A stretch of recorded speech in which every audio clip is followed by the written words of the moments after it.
भटकती आत्मा। एक समय की बात है, एक छोटे से गांव में एक पुरानी हवेली थी।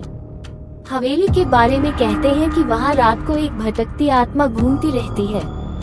गांव के बच्चे डरते थे उस आत्मा से और उनकी दादी माँ उनको हर रात कहानी सुनाती थी। एक रात भयानक हवाओं के बीच हवेली के पास से आवाज आई। बच्चों ने दादी माँ से कहा, दादी माँ, क्या वो आत्मा है?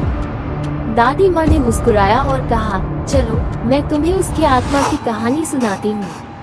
भटकती आत्मा की रात। बहुत साल पहले इस हवेली में एक आदमी रहता था। उसका नाम था रामू। एक रात रामू ने हवेली के कमरे में एक पुरानी किताब ढूंढी।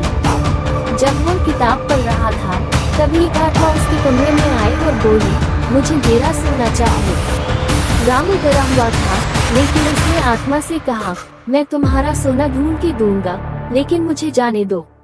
आत्मा ने उसे 1 साल का समय दिया सोना ढूंढने के लिए। रामू ने पूरी रात मेहनत की, लेकिन सोना नहीं मिला। जब वो आत्मा के पास गया, तब वो आत्मा ने कहा, मैं तुझे माफ करता हूँ, लेकिन तुझे हवेली छोड़ना होगा।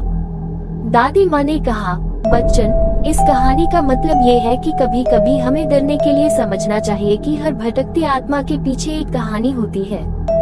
वो भी अपना सोना ढूंढती थी, बस उनकी अलग दुनिया थी। बच्चों ने हंसकर कहा, दादी माँ, ये तो सच में एक भयानक कहानी थी। दादी माँ मुस्कुराती हुई बोली, हाँ, पर हर कहानी में एक सीख होती है। अब सो जाओ और याद रखो, हर आत्मा की कहानी सुनने से डर नहीं लगता। ये थी दादी माँ की डरावनी कहानी, जिसमें एक आत्मा और उसके सोने की दास्तां थी। उम्मीद है कि आपको पसंद आएगी। अगर और कोई कहानी सुनना हो तो कमेंट करो।